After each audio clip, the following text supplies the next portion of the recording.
Good evening and welcome to Talking Point. I'm your host, Professor Koyo Nimrai, coming to you live from the studios of the Ghana Broadcasting Corporation in Accra. We come to you live this and every Sunday with issues of national concern and engage you in discussions for informed decision making. We are streaming live on GBC Ghana Online, on Facebook at Ghana Broadcasting Corporation, and as always, we welcome those who are listening to us on Unique 95.7. In his first State of the Nation address, the President of the Republic of Ghana, John Dramani Mahama, outlined bold measures aimed at restoring fiscal discipline, achieving debt sustainability, and revitalizing key sectors of the economy. From ambitious agricultural reforms to addressing rising food inflation, to strategies for managing the energy sector's mounting debt and instituting important social intervention programs, these policies are expected to shape Ghana's economic trajectory in the months ahead. But how realistic are these plans and what impact will they have on businesses, households, and investor confidence? And will the government's approach be enough to stabilize the economy and also ease the burden on Ghanaians? We encourage you to send messages to our WhatsApp number 020-380-3174 and ask again that you kindly include your full name when sending the message. With me in the studio today to discuss this is Professor John Gachi Gachi. He's the Dean of the University of Cape Coast Business School. Welcome, Prof. Thank you. And on my far left is Mr. Yawapi Alate. He's a Financial Advisory Partner at Deloitte Ghana. Welcome to you both. Thank you very much, Prof. So, Prof, if I can start with you. The President had some very blunt, candid words during his presentation. He mentioned that we inherited a country broken on many fronts. He said the challenges were staggering. He indicated that we are saddled with debts and glaring signs of almost deliberate and in some cases criminal mismanagement of our resources. And what was striking to me was a statement he made about the fact that not even the restraints of an IMF program were enough for the previous economic managers to exercise prudence in managing our financial resources. I'm sure you've had a chance to analyze everything that he said in the State of the Nation address. How do you stand regarding some of these blunt comments that he made regarding what the economy that he inherited? Thank you very much. I think the President was very clear in his statement. He articulated those challenges. In addition to that, he also clearly articulated his willingness to confront the issues and resolve them. For me, that is heartwarming because for any State of Nation address, especially for a President making that statement for the first time in his term, if you look at it from even the time that President Kufuor took over, you come to President Atta Mills, coming back to President Mahama, and then to Akufo-Addo. They all have something to lament about. Okay. What is clear is the willingness to resolve the issue, but he made that point very clear, so that is heartwarming. And the statement attributed to IMF is to the effect that we all expect that when the IMF is partnering us to deliver a program, we are sort of under some kind of discipline so that certain things that we are used to doing that derail the economy will not be occasioned. But here we saw that we introduced a lot of programs that were not yielding.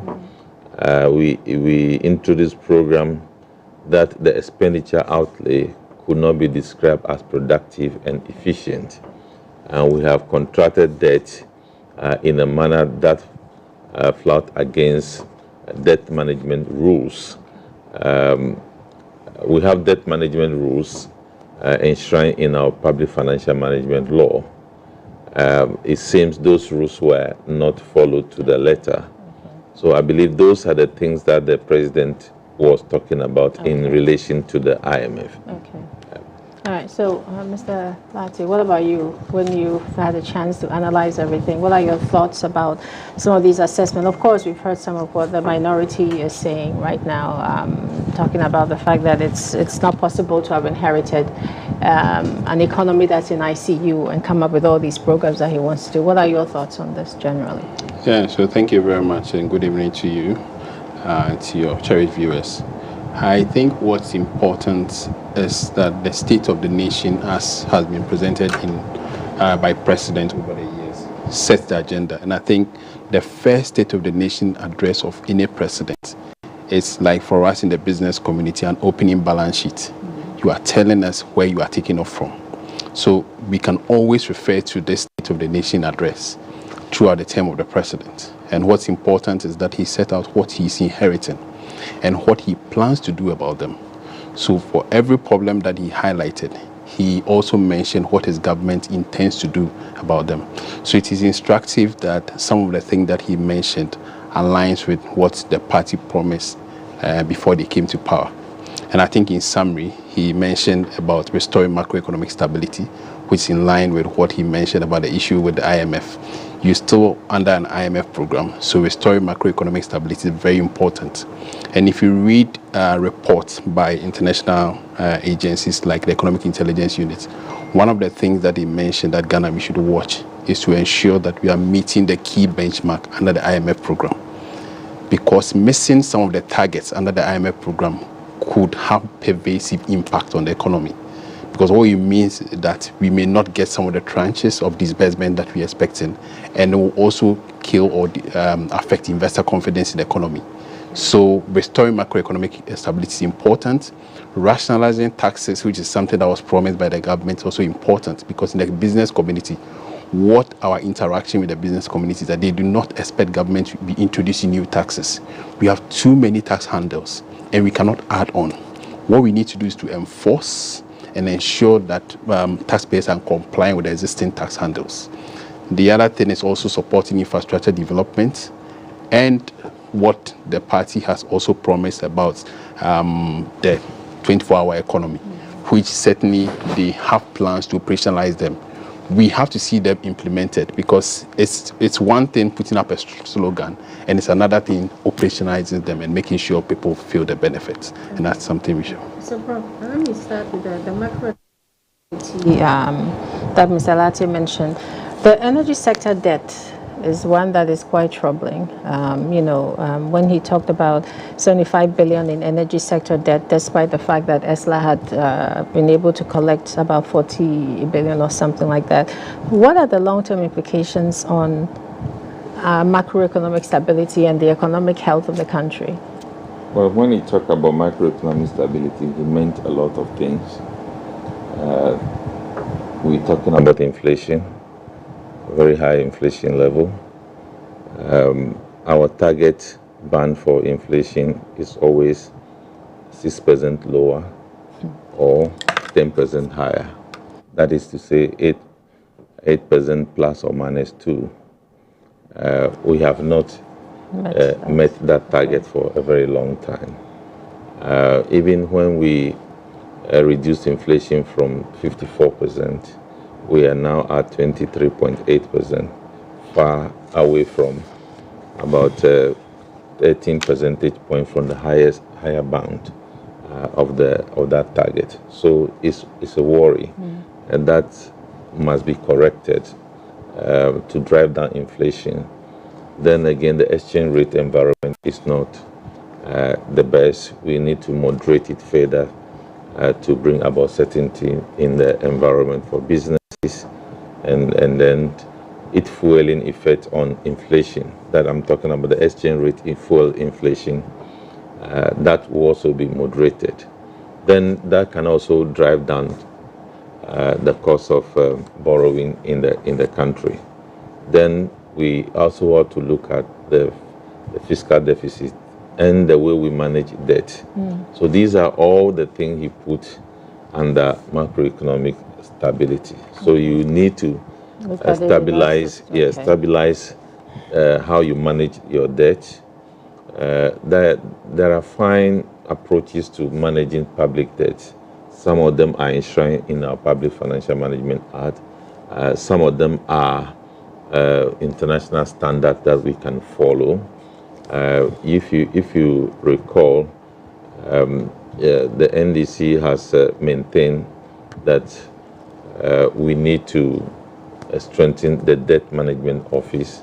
So that is one promise that has been made to, in a way, dealing with the debt in the country. So currently we have a debt management office, but the way it is structured, it is under the chief director of the Ministry of Finance. So the same bureaucracy is still managing that. So discussion with the IMF team, and then even some investors, including some bilateral partners, indicate that they buy into the idea of setting up independent debt management office that will not be controlled by the bureaucracy, and that could make an assessment and point out to government that for this fiscal year, this is the debt level that you can go. If you go beyond that, then their report, which is independent, will be pointing at you that you are going in the wrong direction. And that is also going to bring discipline in the debt management in the country. He also talked about activating sinking fund. Sinking fund is not strange to us. It is provided for in the Constitution. It is provided for in the Public Financial Management Act. It has various outlets of revenue stream, including petroleum revenue allocated to managing debt, budgetary allocation, and the rest. But what is important is that when a particular debt is aligned with the sinking fund, it gives comfort to the creditor that we are going to pay. In fact, even if you are going to contract debt and they know that you have a sinking fund, an active sinking fund, that moderate the interest rate that the country is going to bear and the rest. So there are instruments that are readily available to activate in order to help in restoring some of the indicators, fiscal indicators, and also ensuring that we moderate the macro-fiscal indicators to create an environment that is conducive for businesses. Okay. All right. So, Mr. Lartey, going into the president's a lot of Ghanaians that were being interviewed were talking about the fact that they don't want to hear any quote-unquote big words. They want to really feel that the president understands what is going on with the common man and woman and what is happening in terms of their economic situations. So definitely what Prof said earlier about driving down the cost of borrowing will be important to anyone who wants to go and get a loan or something like that. But I think a lot of people have been concerned about the energy sector debt and what is going on there because of the impact that it will have on Ghanaians. What are your thoughts on that? Yes, so the debt in the energy sector is quite significant and a significant component of our total debt as a country. So what are the causes of this? I think it's important that we try to understand some of the causes that the president highlighted. So in the power sector, what the president mentioned was about the collection losses and the system losses. So the system losses are what we call technical losses in the power sector. So the power that you are distributing in the process of delivering from one point to another, you lose a proportion of it. That's because your systems or your infrastructure is weakening over the years. And so that's a problem. The other side is the collection losses. So you are built and yet you are unable to collect enough. So if you look at the West African countries, the average, what we call average technical and collection losses is between 30 to 50%. Ooh, that's high. That is significant. So you are buying power at, let's say, 1 billion, and you are able to build only 700,000 or 700 million of that. So that's a problem. Wow. And in some instances, even more. The other issue in the power sector is non-compliance with the cash waterfall mechanism. So you have developed a cash waterfall mechanism that's supposed to help all the players in the sector. So those who are selling gas to the power producers are supposed to be paid on time. If they don't get paid on time, we have the challenges that we sometimes see in the power sector where IPPs threaten to shut down supply, and then we go through forced outages. Then the last part is the legacy debt. So you've had debts that if ECG collects, pays, yet what they do is that if they are billing, they pay only a proportion of what they have billed or even collected to pay over the period. So what we need to do is to ensure that we strictly comply with the cash water fall mechanism. What's the solution to this? The first one that has been mentioned in the past is the private sector participation in the power sector. And I think that is something that has been mentioned. What we need to do is to address the problem. The problem is that we start with making our tariff realistic. If you look at the petroleum sector, there is what we call deregulation of the petroleum sector. When oil price increases, it reflects almost symmetrically at the pumps. When we have increases in supply or power supply, or even the cost of power generation is increasing, over time we suppress the tariff.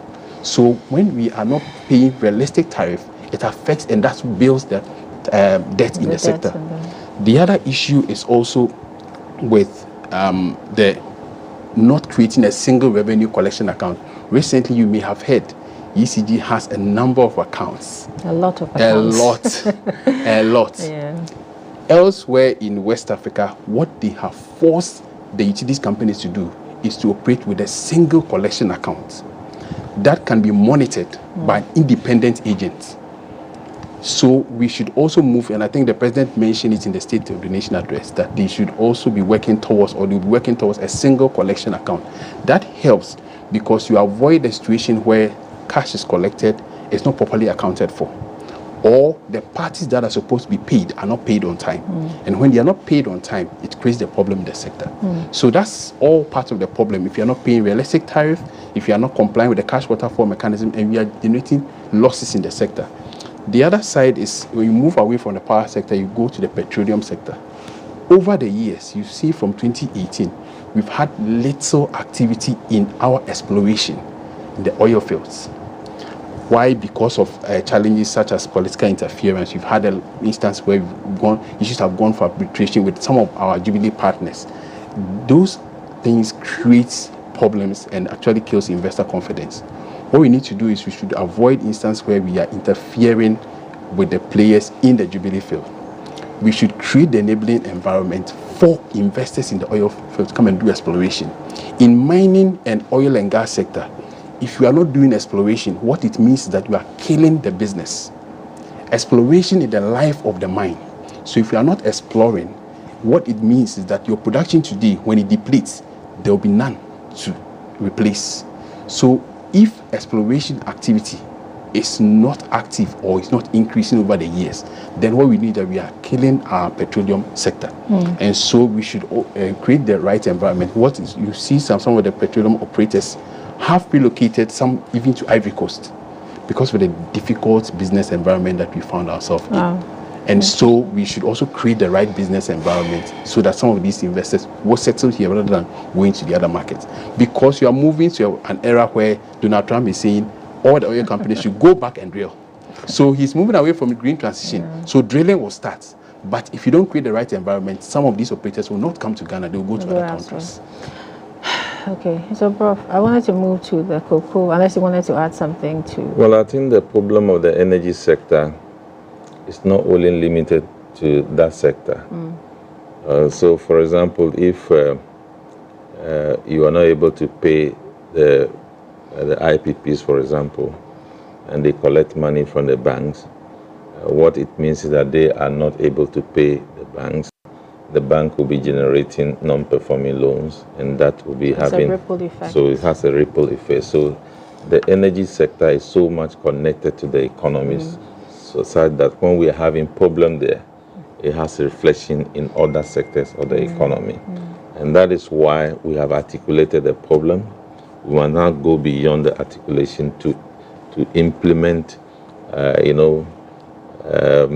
mechanism that will resolve the problem. If not so, it is because of the energy problem that contributed so much to what occasioned the banking sector cleanup.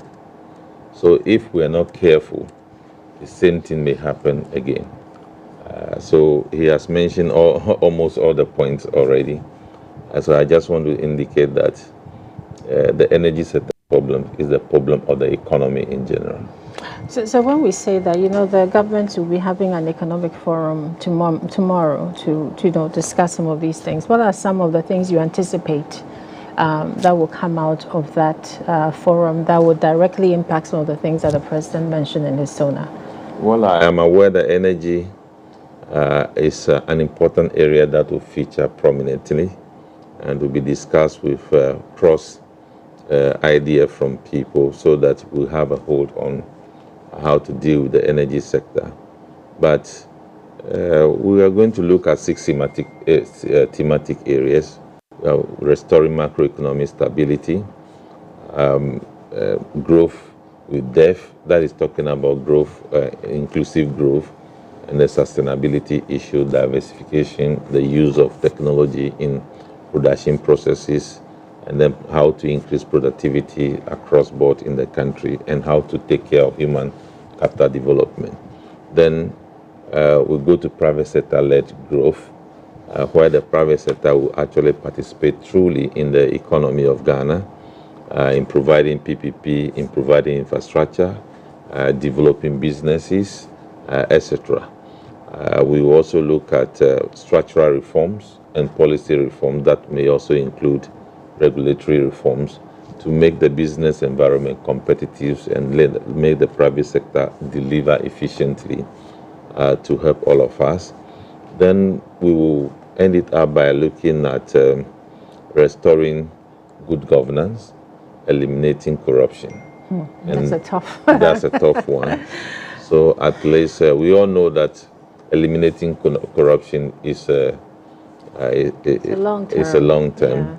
Yeah. But the vision ought to be there to be driving all of us to see to it that we put in place mechanism that will help us eradicate corruption, because corruption is one of the causes of many of the challenges that we are facing. Okay. So we need to be truthful to ourselves and try to address them. So these are the areas that will feature. And I believe all the problems that the president mentioned, some will find space under macroeconomic stability, some will find space under private sector-led growth, some will find space under structural reforms, growth-led with depth, and then some will find space under policy and structural reforms, and then restoring good governance and combating corruption. Okay.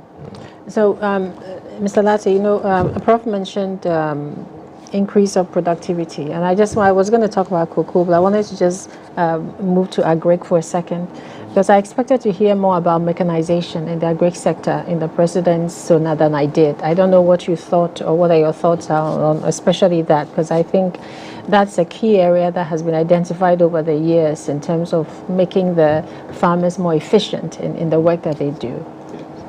Okay, so thank you very much. The structure of our economy is such that you want to break our economy into 3 different sectors when it's usually reported. So you have the agric sector, the industry sector, and the services sector. Over the years, some 10 years ago, agric sector was a major contributor to our economy. That got displaced, or that story changed over 10 years ago, and services sector took over as the largest contributor to our economy. What does that mean? The service sector is a sector that requires some level of skill to operate. So if you look at the hotels, the banking, etc., you cannot, the average person that does not have a certain minimum education cannot work in a bank, cannot work as a hotel attendant, etc. The agric sector employs majority, whether educated or not educated. So if agric sector is not increasing, or we are not introducing policies that are supporting the agric sector, recently I attended a conference. It says that if you do that, you are importing poverty and exporting wealth to the rest of the world. Wow. So we are not adding value to our resources. When you are not adding value to your resources, what you're doing, we are importing poverty and exporting wealth and employment to another country. So most of our materials that we have, we are exporting them raw.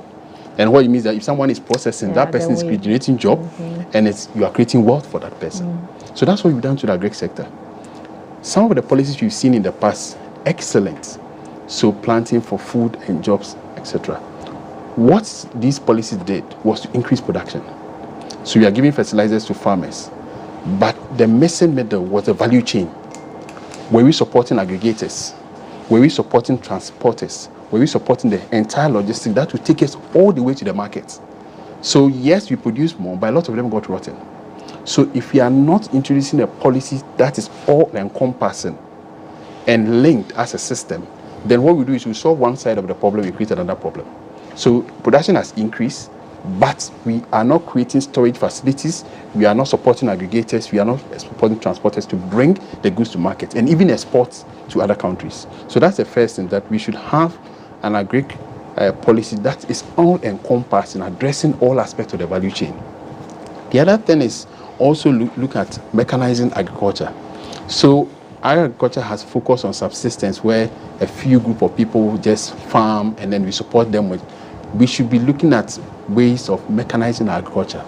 And recent development has actually, or should actually teach us a lesson, where we are banning export of grains and all to some countries because of the changes in weather. So we have countries like Ukraine and others that are producing a lot for the entire African continent. What are they doing? They have mechanized. So our policies should support mechanization in the agri sector.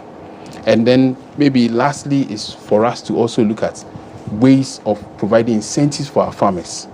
If you look at our inflation, it's driven significantly either by food inflation or imported inflation. So if you address the problem with food, if you're able to produce more, we address our inflation problem.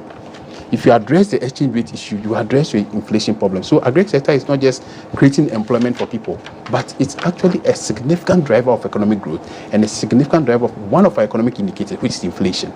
Because food inflation increases and our inflation also increases. So it's something that we should address holistically. And it should not be one policy that we are introducing to address one side of the problem, but it should be holistic. Okay. So I just want to make a reference to the 2024 World Bank Ghana Public Finance Review. In that report that was published by the World Bank, it clearly indicates that in Ghana we have inefficient agriculture spending without efficient targeting. So that is the verdict in that report, which means that we have a lot of work to do in spending. Some people will say, how much do you spend on agriculture? But I will ask, how efficient do we spend on agriculture? So that is where we should be driving at. And in my opinion, mechanization, irrigation, and the rest were things that have been thought of to implement. And Agriculture Minister has articulated some of them already to guide him in the implementation. But generally, the agriculture policy framework is supposed to take account of sustainable agriculture, to take care of climate change, etc., using new technology in agriculture. That is how the agriculture will be driven going forward. Then the agriculture policy is also supposed to reflect on food security. The agriculture policy is also going to reflect on inflation. This is very crucial. If you read the Statistical Service report on inflation, normally they articulate the drivers of food inflation. And you will realize that those drivers of food inflation, they are all food items that we can produce in the country, but we are importing them. So you could see that you should use agriculture to tame food inflation, and you should also use agriculture to manage your currency. Because if you're importing, then that will have influence on the currency. Then again, your agriculture policy should have a dose of value addition. Then you can now talk about export and export diversification. If you look at the trade report provided by the Statistical Service 2023, you realize that food import alone is about 26.7 billion. And the president told us that In the poultry industry, we are spending in excess of $300 million.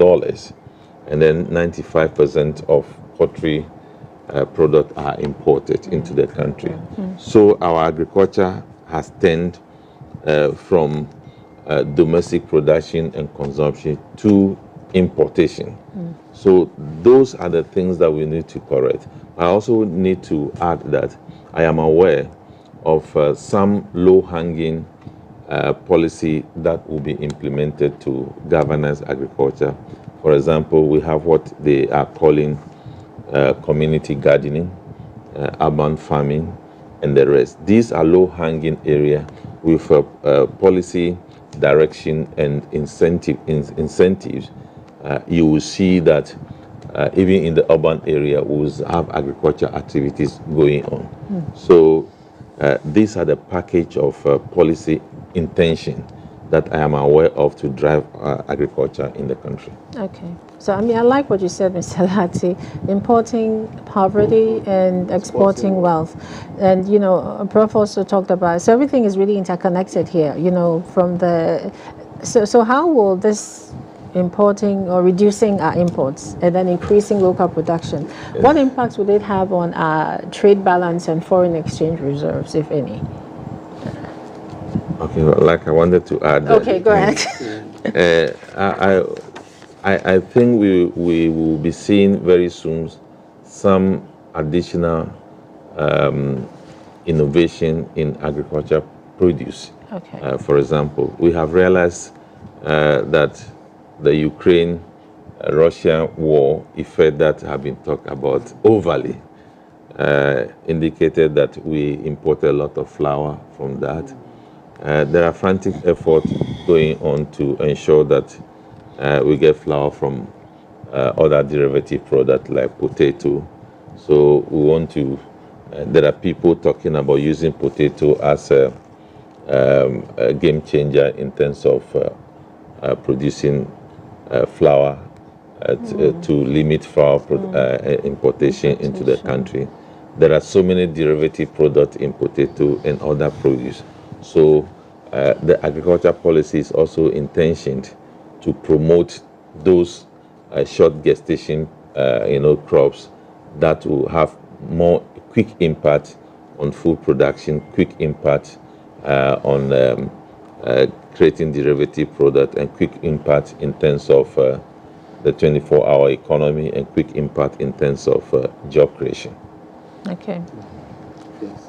So just to backtrace your point, I think what we need to focus on is what the overall policy around import substitution. So a lot of what we are importing, the products that we are importing, are things we can produce here Locally. You are creating employment somewhere else because someone is adding value and bringing it to you, and you're also creating wealth. And obviously, like I said, you are importing poverty. The way to avoid that is to gradually have a policy that eliminates importation of certain products. Why have we not implemented this?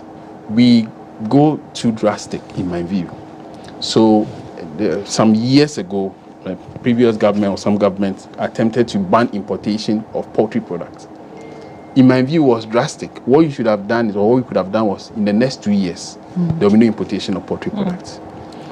What that will help is that those who are importing will start to find a way of building the infrastructure to manufacture here. If you go to Nigeria, and a very good example is Nigeria, anybody who has traveled to Nigeria, ask for perfume rice, you struggle to find it to eat. It's a local rice, heavy rice, and that's what they use. So I tell them that that's why your jollof is not as nice as Ghana's jollof. Yes, because your rice doesn't taste nice. But what they tell me is that our farmers are richer than your farmers. It's as simple as that. And that's a simple solution. That, look, we are making our farmers richer than your farmers because we are importing perfume rice. We are giving money to our farmers because all the rice you see in these hotels are produced locally. So that's just one policy. If you do same with flour, if you do same with other grains, we are making our farmers richer. We are creating jobs and we are increasing wealth. And so it's a policy that you have to implement gradually. We even attempted to do a similar thing with cement recently, and we had all manner of issues with Guta and the rest of them. it's not something that you implement almost immediately. You should have a policy initiative, have an office drive it, and then get all the stakeholders involved, that over a certain period, you eliminate the importation of certain products. And it will interest you to know that some of these policies that have been implemented in Rwanda, Nigeria, and others, Ghanaians that wrote them. Exactly. The rice one. Yes, it's a Ghanaian that wrote. So why is it that we in Ghana cannot? Yeah. So we are good at drafting very nice policies and very bad at implementing them. So I think it's instructive that we have this economic dialogue tomorrow. What I'm expecting is that some of the key outcomes will be operationalized. Yes, we are reading the budget the following week, so it may not necessarily reflect some of the discussions there, but I expect that the mandate is to have an economic forum where some immediate decisions will influence the 2025 Excellent. That's refreshing. And the rest, medium to long term, will influence the medium to long term agenda of the country, spearheaded by National Development Planning Commission and the sector ministers. That's good. That's good. So, and I like the fact that we are linking some of these programs to our national development agenda, because usually we have programs that are implemented on short-term basis. All the slogans, they've got nothing to do with our national development agenda. We have a 40-year plan that has been implemented over the years, and how many of the political parties picked the 40-year plan, referred it to in their manifesto, stated, and they just wrote whatever they wanted to do. So I think we should be linking our economic growth agenda to our national development plan. That's how you develop in the long term. Yeah, you're right. One of the recommendations in the report, the World Bank report I read to you, is that Ghana needs to focus on long-term structural reforms. So that is what is ahead of us, not only putting a structural reform paper, but committing ourselves to implementing them. What I know is that there will be another handle at the policy side to strengthen coordination between or among key stakeholders in agriculture, for example. So the Bank of Ghana, the Ministry of Finance, Agric Ministry, and other institutions like GEZAL, which actually focuses on de-risking agriculture. They are all coming to look at one point. Agriculture is important to them. Food inflation is important to them.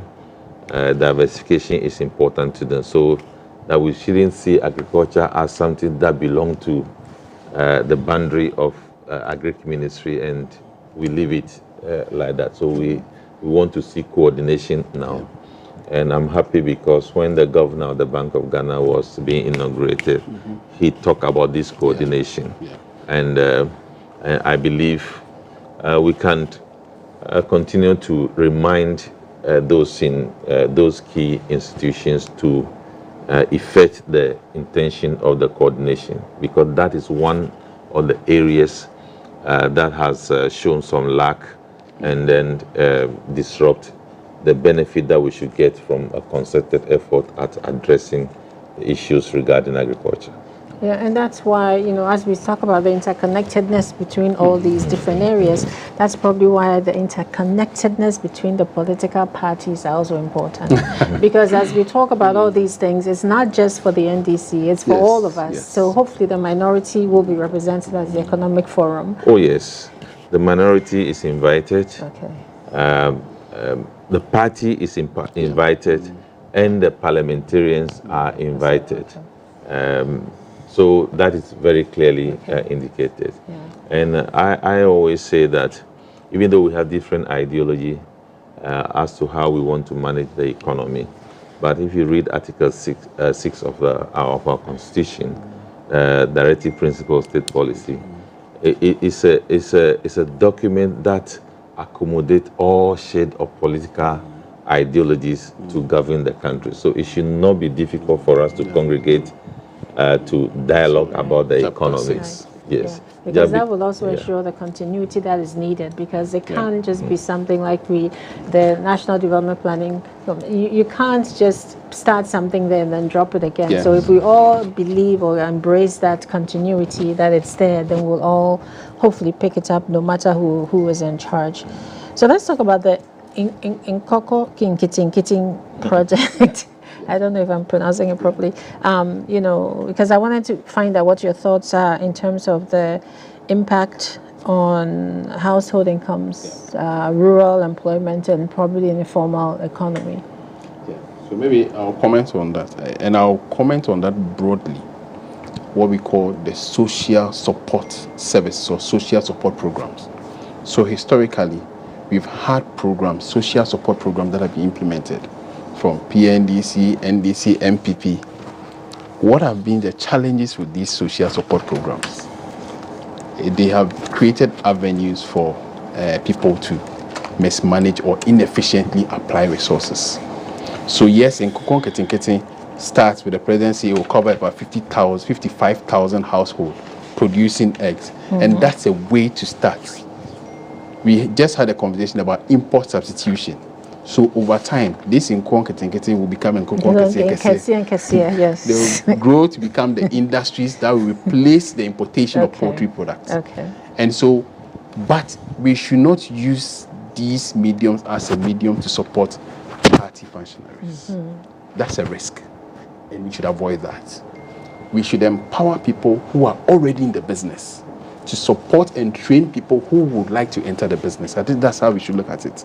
So that, and then another related program is the AgriNext plan. Yes, AgriNext.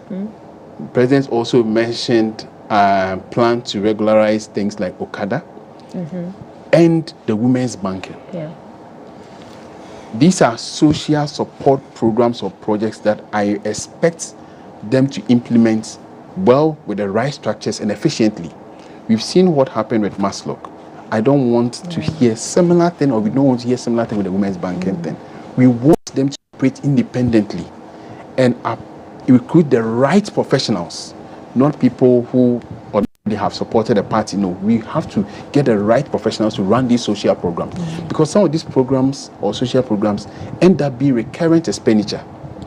Create or increase our expenditure, and tomorrow we'll be crying about widening deficit or debts.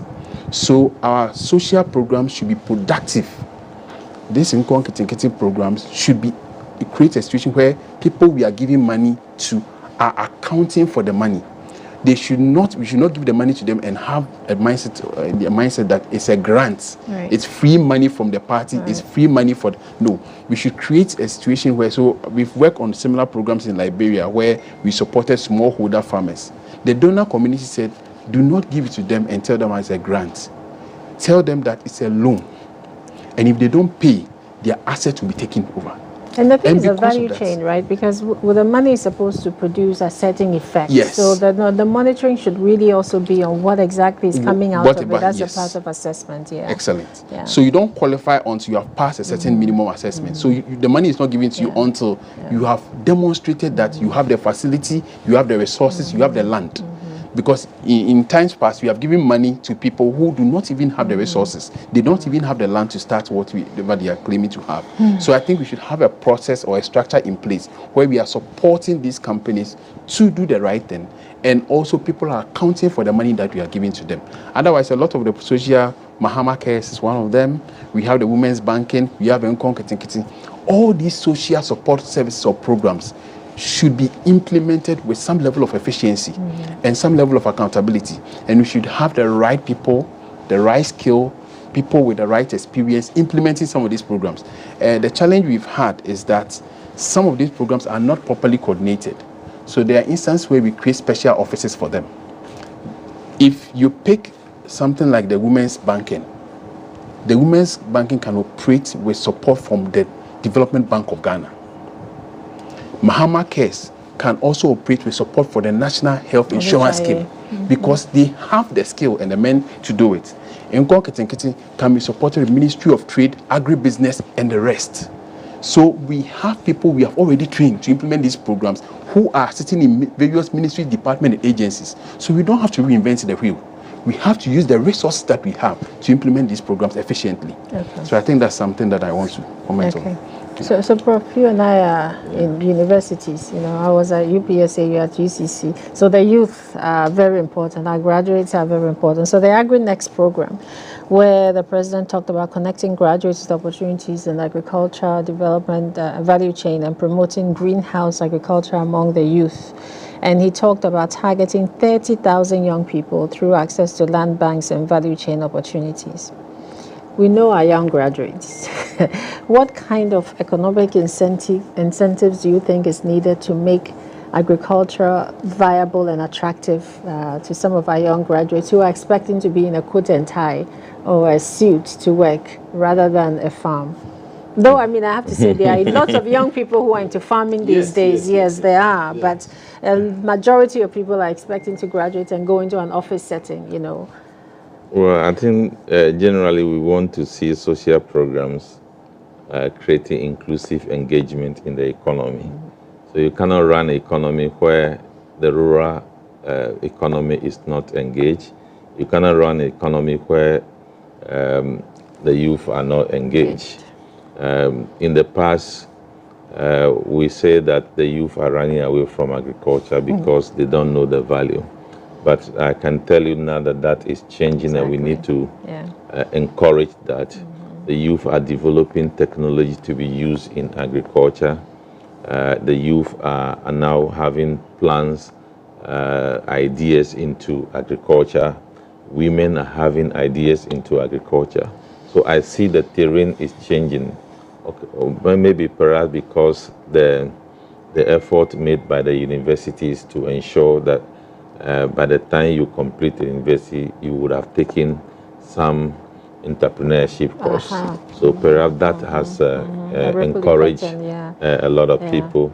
I know people who are not agriculture students, but they are veering into agriculture because of the interest. So I just feel that we should discount that idea that the youth do not want to go into agriculture and encourage more, provide the incentives that are needed to attract them into agriculture. I also see that some steps have been taken to actually engineer that properly. I believe that is the reason why the president has appointed a young man from UPSA, Dr. Otekuno, to focus on initiative in agriculture. So that is supposed to take care of that. And I believe that all the young people who are encouraged to go into agriculture will be encouraged. In fact, sometimes when I post certain things, I like potatoes. So sometimes when I post certain things about potato and the rest, the number of young people who come into my inbox with ideas, you can't imagine it. So at this point, I can only call for encouragement and then providing a platform of incentive to attract the young people into agriculture. Apart from the 30,000 that the president talked about, we also have what we call community gardening that will change the landscape of production in the country, spearheaded by young people. There are pilots in the country going on. We should take advantage of that to do that. But again, the young people who participate comfortably in agriculture when it is technology driven. So that is what we should now focus on, to allow technology to permeate through agricultural activities, to be interesting to young people to participate in. Okay, so Mr. Latikoko. Yes. Yes, so there was a lot of concerns about some of the debt also that is within the sector, and the movement of loans or debts from the previous year to the following year. What long-term reforms do you think may be needed to ensure the stability of Cocoa Board, first of all, but also the livelihood of the Ghanaian cocoa farmers? Because this year is going to be tough based on what the president mentioned. Yeah, so I think we should start from the basic. So what policies and programs are we using to support the farmers to generate high yields, because the yields are diminishing. So relative to what we are seeing in, let's say, Ivory Coast and other recently announced countries that are producing cocoa, they are supporting the farmers to generate higher yields. Okay. So I think that's something that we should address, because historically, you say the number one producer of cocoa, I think we've lost that. What the initiative that recently I've had with the Ivory Coast Ghana collaboration, it's a very good one. But what we should also prepare our minds for is that there are others who also fight against it. So as two countries coming together, Ghana Ivory Coast Alliance, we should support our farmers in these countries to produce more. So if we are increasing the yields, then we can start talking to the world and say we are keeping our production or we are increasing output. Similar to OPEC. They do a similar thing because they have the oil resources. And so they can dictate the price. But if you are not producing enough, you can't dictate the price. Now they are substitutes. So all the countries that are producing chocolates and others, they have found substitutes. So if you are not producing the right yield, if you are not producing to the right quality, it is not meeting the EU standards of production, because the EU standards abhor things like child labor.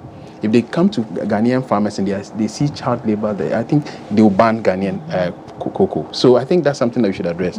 The other thing is, historically, we have done the cocoa syndication, successfully doing them. Over the years, because of macroeconomic challenges that we've had, we've had issues raising financing for our cocoa. And I think what we need to do is to look at alternative financing for our cocoa. So the cocoa syndication historically may have helped us, but going forward, we should look at alternative sources of financing or financing these farmers. And then the last one is the incentive as a government. We should create the right incentives for the farmers to go. The problem we are seeing now, which is the elephant in the room, is galamsey. It's affecting our yield and it's affecting our production. If we do not address that problem head on, we'll be talking at the end and thinking that it is the farmers, it's the cocoa production, the cocoa board. No, we are not addressing the problem, which is the production. If we are losing our farms to galamsey, very soon Ghana will lose its position as whether it's the second or the third producer of cocoa, because we do not have the land to produce the cocoa. I mean, it's just the case of the chicken and the egg, because some farmers will also tell you that the reason why they are ceding their lands is because they are not making anything out of the land. So it's a tough. But yeah, galamsey is definitely the elephant in the room. So, Prof, I know we've talked a lot about the food import. But, you know, the president mentioned $2 billion annually in terms of the food import. So from an economic perspective, what is driving this struggle? Why is this, do we have such a high dependency on imports? Well, is it just policy? Well, it's not only policy. I think if you look at it from about 40 years ago, all the reforms that we had, the structural adjustment program, liberalization of our economy. So you realize that you are no more the only person producing that. Others are producing, and by signing on to this kind of agreement, you have to open up your economy. So now your production in this country will now be benchmarked against the production in other countries, and they are producing at unit price which is better than yours. Therefore, their pricing will be better than yours. So you are competing, they will outcompete you. So that is the challenge. That's why I don't want to bring the forum in, but that's what the forum will be talking about, competitiveness of the Ghanaian economy. So you realize that even where we have opportunity to produce, the production of Ghanaian produce is priced higher than when imported into the country. So definitely consumers want to buy at lower prices. That is one thing that we need to work around. If not so, we'll have all the policy, but the pricing will take us away. So that is a key thing that we need to do. And then again, it can also be leadership issues. Some of the issues we can take very bold decision. Do we want to be importing to feed SHS? or do we want to produce and feed SHS? These are decisions we need to take. That will have no bearing on the WTO or anything like that, but this is the decision we are taking. That decision is going to protect Ghanaian businesses. That decision is going to protect income. That decision is going to create jobs. So these are some of the things we can think around around that. But coming to cocoa, cocoa, I think cocoa board and cocoa sector in general need reforms, and that reforms will have to be taken seriously. I am aware that there are policies that have been put in place to focus on reforming cocoa board and the cocoa sector, and I expect that they should take it seriously and engage in. The pricing of cocoa definitely is an issue. There is a competition between land for galamsey and land for cocoa. It's all about the pricing. So we need to take that seriously. And it's the incentive scheme that are provided for cocoa farmers is also key. Then the financing of cocoa board itself has not been the best. We know the structure of financing in cocoa board. We know that in the past, cocoa board seemed to be bailing the economy. When they say syndicated loan has come, it has some moderating effect on exchange rate and the rest. So it is a good thing. But it seems to me that in the recent past, we have not managed that well, to the extent that cocoa board was not able to pay its debt. They have to come in to bail out. Bank of Ghana has to come in. They needed to provide some kind of exchange agreement to give some lifeline to cocoa board. So I believe if they structure the finances well, cocoa board can be a viable sector, protecting the cocoa sector and then keeping the millions of jobs in that sector for all of us. But I want to say that galamsey, less than 30 seconds we have left. So galamsey is posing risk. If we are not careful, very soon our cocoa will be declared not to good consumption because of galamsey. So we need to fight galamsey. Well, I want to thank you, both of you. I know we have a lot more to say, but based on time constraints, we'll have to leave it here. So thank you so much for joining us for tonight's Talking Points. I want to spend a special thank you to my guests on my immediate left, Professor John Gachi. He's the Dean of the University of Cape Coast Business School. And my far left was Mr. Yao Apialate, Financial Advisory Partner, Deloitte, Ghana. I'm Professor Enim Rice, and this has been Talking Points. As always, thank you so much for spending your Sunday with us. As always, take care. Till next week. Thank you.